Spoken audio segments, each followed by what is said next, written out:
ചന്തു വീടിനകത്തേക്ക് കയറുമ്പോൾ കണ്ടു എല്ലാം ഒതുക്കി വെച്ച് ക്ഷീണത്തോടെ ഇരിക്കുന്ന രണ്ടുപേരെയും. അവൻ ആ കാഴ്ച കണ്ടതും ചെറുപുഞ്ചിരിയോടെ അകത്തേക്ക് വന്നു. എന്താ, പേപ്പർ കിട്ടിയോ? കേശവനെ നോക്കി ചന്തു ചോദിച്ചതും അയാൾ കൈമലർത്തി. എന്തിനാ ഇപ്പോൾ പഴയൊരു പേപ്പർ? നേരത്തെ ചോദിക്കാൻ വിട്ടുപോയ കാര്യം ചന്തു ഇപ്പോൾ ചോദിച്ചു. ഒപ്പം കേശവന്റെ അടുത്ത് വന്നിരിക്കുകയും ചെയ്തു. അത് പിന്നെ ഒരു 10-15 വർഷം മുമ്പുള്ള ഒരു എഗ്രിമെന്റ് കടലാസാണ്. അത് ഉണ്ടായിരുന്നെങ്കിൽ ഒരു തെങ്ങുംതോപ്പുണ്ട്, ചെറിയ പൈസയ്ക്ക് ഇങ്ങോട്ടേക്ക് വാങ്ങിക്കാമായിരുന്നു. അന്ന് പകുതി പൈസ കൊടുത്തതാ. പിന്നെ ഓരോ കാരണങ്ങൾ കൊണ്ട് അതങ്ങ് മുടങ്ങി. ഇന്ന് ഉച്ചയ്ക്ക് ഞാൻ അയാളുടെ മകനെ കണ്ടു. മകനാണ് പറഞ്ഞത്, അച്ഛൻ മരിക്കാൻ കാലം നിങ്ങൾക്ക് ആ സ്വത്ത് തരണമെന്ന് പറഞ്ഞിരുന്നു അത്രേ.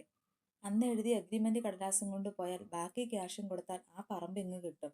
അതാണെങ്കിൽ എവിടെയും നോക്കിയിട്ട് കാണുന്നുമില്ല. കെട്ടായി വെച്ചിരിക്കുന്ന പേപ്പേഴ്സും പെട്ടികളും ഒക്കെയും നോക്കിക്കൊണ്ട് കേശവൻ നിരുത്സാഹത്തോടെ പറഞ്ഞു. ഓ, ഇപ്പൊ ഉള്ളതൊക്കെ പോരെ? മാമയ്ക്ക് ആ സ്വത്ത് വിധിച്ചിട്ടുണ്ടായില്ല. മാമി, നല്ല വിശപ്പ്, എന്തെങ്കിലും എടുത്തു വെക്ക്. കയ്യിലുള്ള മൊബൈൽ ഫോൺ സെറ്റിയിലേക്ക് വെച്ചുകൊണ്ട് ചന്തു ഭാമയോട് പറഞ്ഞു.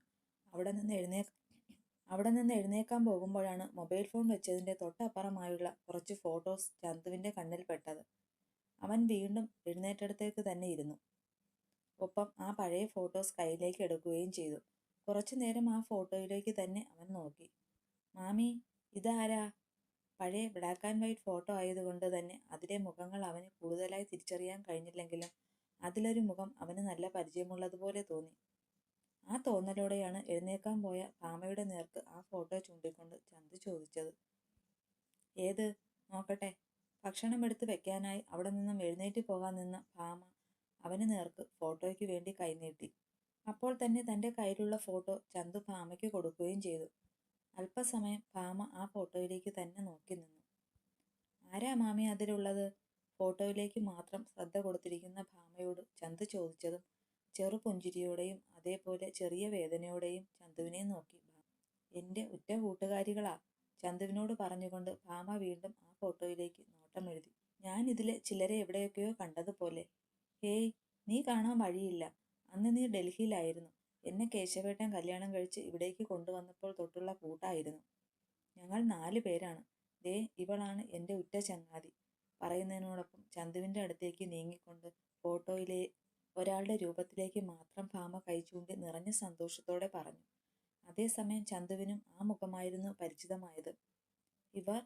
സംശയത്തോടെ നെറ്റി ചുളിച്ചുകൊണ്ട് അവൻ ഭാമയെ നോക്കി. ജാനകി. സന്തോഷത്തോടെ ഭാമ പറഞ്ഞതും ചന്തുവിൽ ഞെട്ടലുളവായി. അതെ, താൻ തിരഞ്ഞ മുഖം. അഭിയുടെ അമ്മ. അവർ എങ്ങനെ ഇവിടെ? സംശയങ്ങൾ പലതും ഒറ്റ നിമിഷം കൊണ്ട് ചന്തുവിൽ വന്നു നിറയാനും തുടങ്ങി. അതോടൊപ്പം അവന്റെ മുഖഭാവവും മാറി വന്നു. ഇവർ ഇപ്പോൾ? ഭാമയോട് കൂടുതലായി എന്ത് ചോദിക്കണമെന്ന് അറിയാതെ അവനൊന്ന് പതറി. ഇപ്പോൾ കേട്ടത് വിശ്വസിക്കാൻ കഴിയാത്തതാണ്. അതെ, ഈ ഫോട്ടോയിലുള്ളത് അഭിയുടെ അമ്മ തന്നെയാണെന്ന് അവനിപ്പോൾ ഉറപ്പിക്കുന്നു. താൻ നേരത്തെ കണ്ട മുഖവും ഈ മുഖവും ഒന്ന് തന്നെ. പേരും അറിയില്ല കുട്ടി. പാവം എവിടെയാണെന്ന് പോലും അറിയില്ല.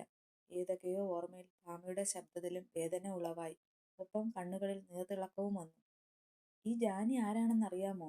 മാമിയുടെയും മോന്റെയും സംസാരം അത്രനേരം കേട്ടുനിന്ന കേശവൻ ചന്തുവിനോട് ചോദിച്ചു. അവൻ ഇല്ല എന്ന മട്ടിൽ തലയാട്ടി. രാജേന്ദ്രൻ ഇപ്പോഴും കാത്തു നിൽക്കുന്നില്ലേ അവന്റെ പ്രണയിനിയെ? അവളാണ് ഈ ജാനകി. ഒന്നും വിശ്വസിക്കാൻ കഴിയാതെ ചന്തു ഞെട്ടിത്തരിച്ചു നിന്നുപോയി. എന്തൊക്കെയാണ് ഇപ്പോൾ കേൾക്കുന്നത്?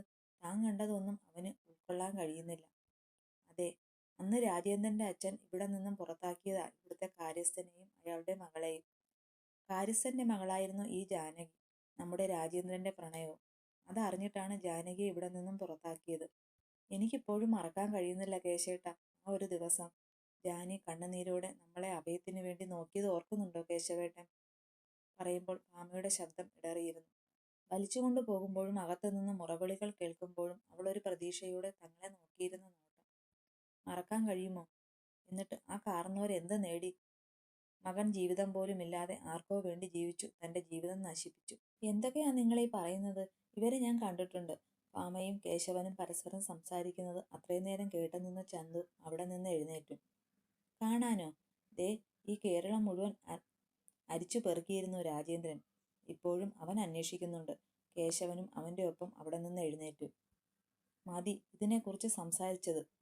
വാ, ഞാൻ ഭക്ഷണം എടുത്തു തരാം. ജാനിയെക്കുറിച്ചുള്ള സംസാരം ഭാമയെ കൂടുതൽ വേദനിപ്പിക്കുന്നത് കൊണ്ട് ആ സംസാരം അവിടെ നിർത്താൻ വേണ്ടി ഭാമ അങ്ങനെ പറഞ്ഞുകൊണ്ട് അകത്തേക്ക് പോകാൻ നിന്നതും ചന്തു ഭാമയെ തടഞ്ഞു. എന്താ ചന്തു, എന്നാ നിന്റെ മുഖമൊക്കെ വല്ലാതെ?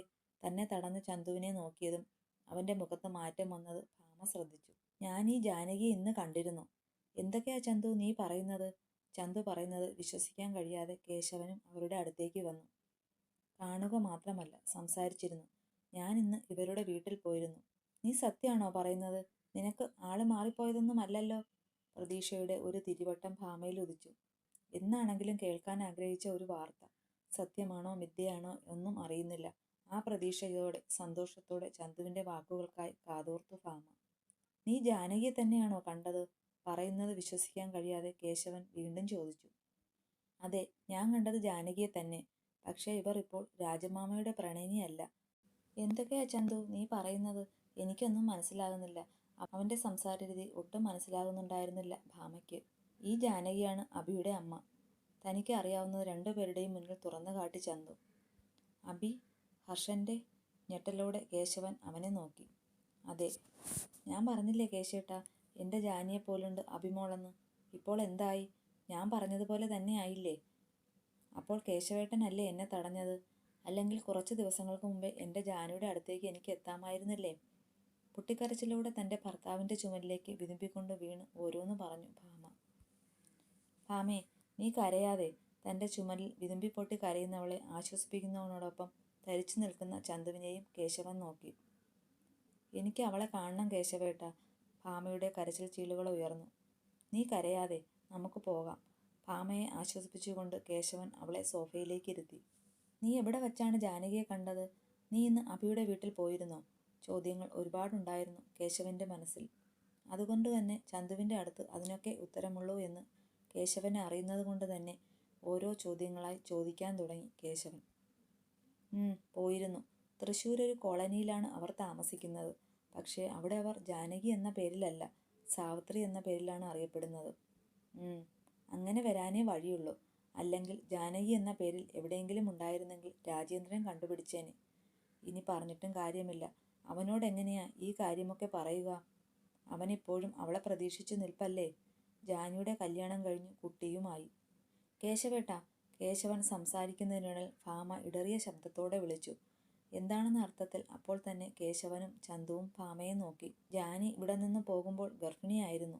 ഫുഡ് കൊണ്ടുവന്നിട്ടുണ്ട്. റൂമിലെ പുറത്തെ ബാൽക്കണിയിൽ ഇരിക്കുന്നവളുടെ അടുത്തേക്ക് ഹർഷൻ വന്നു. ഇന്നു മുഴുവൻ പെണ്ണ് ഒളിച്ചുകളിയായിരുന്നു. ഹർഷൻ നിൽക്കുന്നിടത്തോ ഇരിക്കുന്നിടത്തോ പെണ്ണ് വന്നതേയില്ല. അവനാണെങ്കിൽ അവളുള്ള ഭാഗത്തേ നിൽക്കുന്നുള്ളൂ. അവളുടെ ഒഴിഞ്ഞുമാറ്റം അവന് വ്യക്തമായി മനസ്സിലാകുന്നുമുണ്ട്. ഇങ്ങനെ അകലമിട്ടാൽ ശരിയാകില്ലല്ലോ എന്ന് കരുതി അവൻ 1-2 തവണ അവളുടെ അടുത്തേക്ക് വന്നെങ്കിലും അതുപോലെ തന്നെ അവൾ നീങ്ങി മാറുകയായിരുന്നു. ഇനി തൻ്റെ മുന്നിൽ 2 ദിവസമേ ഉള്ളൂ. അതിനിടയിൽ തൻ്റെ മനസ്സ് അവൾക്ക് മുന്നിൽ തുറന്നു കാട്ടണം എന്ന ഉദ്ദേശത്തോടെയായിരുന്നു അവൻ 1-2 പ്രാവശ്യം അവളുടെ അടുത്തേക്ക് നീങ്ങിയത്. എന്നാൽ അവൻ്റെ നിഴൽവട്ടം കാണുമ്പോൾ പെണ്ണ് എഴുന്നേറ്റ് പോകും. അവൻ പറഞ്ഞതിന് അവൾ ഒന്ന് മൂളിക്കൊണ്ട് അവിടെ നിന്നും എഴുന്നേറ്റ് വാതിലിനരികിൽ നിൽക്കുന്ന ഹർഷനെയും കടന്ന് റൂമിലേക്ക് പോയി. എനിക്കൊന്ന് ഫ്രഷ് ആകണം. വാതിലിനരികിൽ തന്നെയും നോക്കി നിൽക്കുന്നവനെ അവൾ തിരിഞ്ഞു നോക്കി. അഭിനയ, എനിക്ക് തന്നോട് സംസാരിക്കാനുണ്ട്. തീർത്തും ഗൗരവത്തിലായിരുന്നു അവൻ്റെ സംസാരം. ആ ഗൗരവം അവൻ്റെ മുഖത്തും പ്രകടമാകുന്നുണ്ട്. ഇനിയും മിണ്ടാതിരുന്നിട്ടോ പറയാതിരുന്നിട്ടോ കാര്യമില്ല.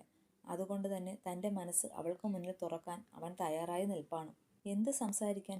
ഇനി നമ്മുടെ ഇടയിൽ 2 ദിവസങ്ങൾ മാത്രമേ ഉള്ളൂ. ആ 2 ദിവസത്തേക്കുള്ള എന്തെങ്കിലും ഡീലിംഗ് ആണോ? തികച്ചും പുച്ഛമായിരുന്നു അവളുടെ വാക്കുകളിൽ കാണുന്നത്. അല്ലെങ്കിലും അവൾക്ക് അങ്ങനെയല്ലേ തോന്നുകയുള്ളൂ. ഈ ഒരു വർഷക്കാലയളവിൽ ഒന്നല്ലെങ്കിൽ തന്നെ വഴക്കു പറയാൻ, ഇല്ലെങ്കിൽ തന്നെ ചോദ്യം ചെയ്യാൻ, അല്ലെങ്കിൽ പുതിയ ഡീലിങ്സ്. അതിനുവേണ്ടി മാത്രമേ ഹർഷൻ സമീപിക്കാറുള്ളൂ എന്നവൾ ഓർത്തു. താൻ ഫ്രഷായി താഴേക്ക് വാ. അത്രയും പറഞ്ഞുകൊണ്ട് അവളെ ഒന്ന് നോക്കി അവൻ ബാൽക്കണി ഡോറിൻ്റെ അടുത്തു നിന്നും റൂമിൻ്റെ വാതിലും കടന്ന് പുറത്തേക്ക് പോയി. പറയാമെന്നത് അവൻ മനസ്സിൽ തന്നെ അടക്കി വെക്കുകയായിരുന്നു അവളുടെ വാക്കുകൾ കേട്ടപ്പോൾ. ആ സമയത്ത് തൻ്റെ പ്രണയം അവൾക്ക് മുന്നിൽ പറയുന്നത് ശരിയല്ലെന്ന് അവന് തോന്നി. അവളുടെ മുഖത്തെ പുച്ഛം കൃത്യമായി മനസ്സിലാക്കിയത് കൊണ്ട് തന്നെയാണ് ഹർഷൻ സംസാരം അവിടെ നിർത്തിയത്. അവൾക്ക് മുന്നിൽ തൻ്റെ പ്രണയം പറയുക എന്നത് വളരെ ബുദ്ധിമുട്ടുള്ള ഒരു കാര്യമാണെന്ന് അവൻ ഇപ്പോൾ മനസ്സിലാക്കുന്നു. താൻ ചെയ്ത പ്രവൃത്തികൾ, തെറ്റുകൾ, വാക്കുകൾ ഏതൊരു പെണ്ണിനും സഹിക്കാൻ കഴിയാത്തതാണ്. തെറ്റിദ്ധാരണയുടെ പേരിൽ ഒരു മനുഷ്യജീവി എന്ന പരിഗണന പോലും കൊടുക്കാതെ താൻ ഉപദ്രവിച്ചവളിൽ നിന്നും തനിക്ക് കേൾക്കാൻ പോകുന്ന ക്ഷതം എത്രമാത്രം ഉണ്ടാകുമെന്ന് അവൻ മനസ്സിലാക്കുന്നത് കൊണ്ട് തന്നെയായിരുന്നു ഇപ്പോൾ ഒരു ഒഴിഞ്ഞുപോക്കും. ഒരു തരത്തിൽ പറഞ്ഞാൽ താൻ അതൊക്കെ അനുഭവിക്കാൻ ബാധ്യസ്ഥനാണ് എന്നും അവൻ നനയ്ക്കാതിരുന്നില്ല. ഹർഷൻ റൂമിൽ നിന്ന് പോയി കഴിഞ്ഞതും അബി കണ്ണാടിക്ക് മുന്നിൽ വന്നു നിന്നു. ഹർഷന്റെ കണ്ണുകളിൽ കാണുന്ന പ്രണയം അവൾക്ക് വ്യക്തമായി തിരിച്ചറിയാൻ കഴിയും. അല്ലെങ്കിലും ഈ ഒരു വർഷക്കാലം താൻ അറിഞ്ഞവനിൽ ഒരു ഭാവമാറ്റം ഉണ്ടായാൽ പോലും ആ പെണ്ണിന് തിരിച്ചറിയാൻ സാധിക്കുന്നതാണ്. തൻ്റെ മുന്നിൽ അവൻ പ്രണയം തുറന്നു പറയുന്ന സമയം ഹർഷനുള്ള മറുപടി അവൾ ഇപ്പോഴേ കണ്ടെത്തിയിരിക്കുന്നു.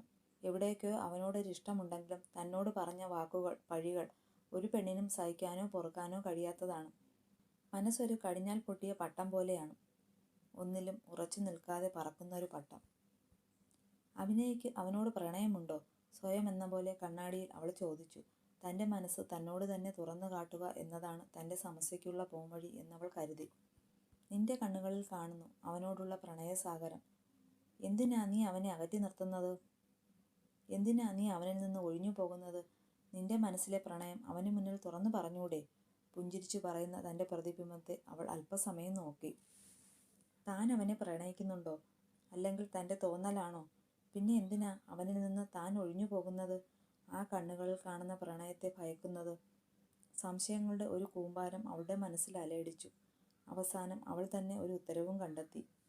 എന്താ അഭിനയ ചിന്തിക്കുന്നത്? അവനോട് നിനക്ക് പ്രണയമില്ലേ? ഇല്ല ഇല്ല ഇല്ല, എനിക്ക് അയാളെ ഇഷ്ടമല്ല. കണ്ണാടിയിൽ കാണുന്ന തൻ്റെ പ്രതിബിംബത്തോട് അവൾ ആർത്തു പറഞ്ഞു. അതിനെന്നോണം അവളുടെ കണ്ണുകൾ പെയ്യാനും തുടങ്ങി. പക്ഷേ നിന്റെ കണ്ണുകളിൽ കാണുന്നുണ്ടല്ലോ അവനോടുള്ള പ്രണയം. ഇല്ല, എനിക്ക് ആരോടും പ്രണയമില്ല. അല്ലെങ്കിലും താൻ എന്തിനാ പ്രണയിക്കേണ്ടത്? എന്നെ വഴക്ക് പറഞ്ഞതിനോ? എന്നെ പഴി പറഞ്ഞതിനോ? എന്നെ ഉപദ്രവിച്ചതിനോ? ചെയ്യാത്ത തെറ്റിന് ക്രൂശിച്ചതിനോ? ഇല്ല, എനിക്ക് ഹർഷവർദ്ധനോട് ഒരു പ്രണയവുമില്ല, ഒരു താല്പര്യവുമില്ല. ഇനി അബിയുടെ മനസ്സിൽ അങ്ങനെ ഒരു വികാരവും ഉണ്ടാകില്ല. അവൾ സ്വയം ദൃഢപ്രതിജ്ഞയോടെ പറഞ്ഞതും കണ്ണാടിയിൽ കാണുന്ന തൻ്റെ പ്രതിബിംബം പതിയെ മാഞ്ഞു പോകുന്നത് അവൾ അറിഞ്ഞു. കണ്ണുനീർ കൊണ്ട് കലങ്ങിയ കണ്ണുകൾ തണുത്ത വെള്ളത്തിൽ കഴുകി അമർത്തി തുടച്ച് അവൾ ഫ്രഷായി റൂമിൽ നിന്നും പുറത്തേക്ക് വന്നു. സ്റ്റെപ്പുകൾ ഇറങ്ങി താഴേക്ക് വരുമ്പോഴേ അവൾ കണ്ടു ഡൈനിങ് ടേബിളിൽ ഭക്ഷണം എടുത്തു വെച്ച് കാത്തു നിൽക്കുന്ന ഹർഷനെ. അവനിലെ ഓരോ മാറ്റവും അവൾ അറിയുന്നുണ്ടെങ്കിലും അതൊന്നും കണ്ട ഭാവം നടിക്കാതെ അവന് ഓപ്പോസിറ്റുള്ള ചെയർ വലിച്ചു നീക്കി അവിടെ ഇരുന്ന് പ്ലേറ്റ് എടുത്ത് ഭക്ഷണം വിളമ്പാൻ തുടങ്ങി പെണ്ണ്. തന്നെ ഒന്ന് നോക്കുക പോലും ചെയ്യാതെ ഭക്ഷണം വിളമ്പി കഴിക്കുന്നവളെ അവൻ വേദനയോടെ നോക്കിയിരുന്നു. തന്നോടൊന്ന് ചോദിച്ചിരുന്നെങ്കിൽ, ഭക്ഷണം വിളമ്പി തന്നിരുന്നെങ്കിൽ. തൻ്റെ മുന്നിൽ ഭക്ഷണം കഴിക്കുന്നവളെ നോക്കിക്കൊണ്ട് അവൻ ഓരോന്ന് ആഗ്രഹിച്ചെങ്കിലും അവൻ്റെ ആഗ്രഹങ്ങൾക്ക് വിഫലമായി ഭക്ഷണം കഴിച്ചു അവൾ അവിടെ നിന്ന് എഴുന്നേറ്റ് പോവുകയാണ് ചെയ്തത്. ഹർഷനെ ഒന്ന് നോക്കുക പോലും പെണ്ണ് ചെയ്തില്ല. അടുക്കളയിലേക്ക് പ്ലേറ്റുമെടുത്ത് പോയവളെ അവൻ നിസ്സഹായതയോടെ നോക്കി നിന്നു. ഇനി തൻ്റെ മുന്നിലുള്ള 2 ദിവസങ്ങൾ. വരുമ്പോൾ ഉണ്ടായിരുന്ന ഉറപ്പ് ഇപ്പോൾ അവനിൽ നിന്ന് പതിയെ നീങ്ങുകയാണ്. അബിയെ തനിക്ക് സ്വന്തമാക്കാൻ കഴിയില്ലേ? കഴിയും എന്നതിൽ നിന്ന് കഴിയില്ലേ എന്ന സംശയത്തിലേക്ക് അവൻ്റെ മനസ്സും അബിയുടെ പ്രവൃത്തിയിൽ കടന്നിരുന്നു. അതിനെന്നോണം അവൻ്റെ മനസ്സ് വേദനയാൽ ഉരുകിക്കൊണ്ടേയിരുന്നു. ഇനിയും ഒരുപാട് ദൂരമുണ്ടോ ചന്തു? പാലക്കാടും കഴിഞ്ഞ് തൃശ്ശൂർ ടൗണിൽ നിന്നും ഉള്ള ഏരിയയിലേക്ക് പോകുന്നതിനിടയിലാണ് കോ ഡ്രൈവിംഗ് സീറ്റിലിരിക്കുന്ന കേശവൻ ഡ്രൈവ് ചെയ്യുന്ന ചന്തുവിനോട് ചോദിക്കുന്നത്. പിറകിലായി ഭാമയും ഇരിപ്പുണ്ട്. 7 മണിയാകുമ്പോഴേ അവിടെ എത്തും. ഇനി 1 മണിക്കൂർ യാത്രയുണ്ട്. രാത്രിയിൽ ഭാമ തനിക്കറിയാവുന്നത് പറഞ്ഞെങ്കിലും അപ്പോൾ തന്നെ കേശവനും ചന്തുവും ഞെട്ടിയിരുന്നു. അതുകൊണ്ട് തന്നെയാണ് ആരോടും പറയാതെ വെളുപ്പിനുള്ള ഈ യാത്രയും.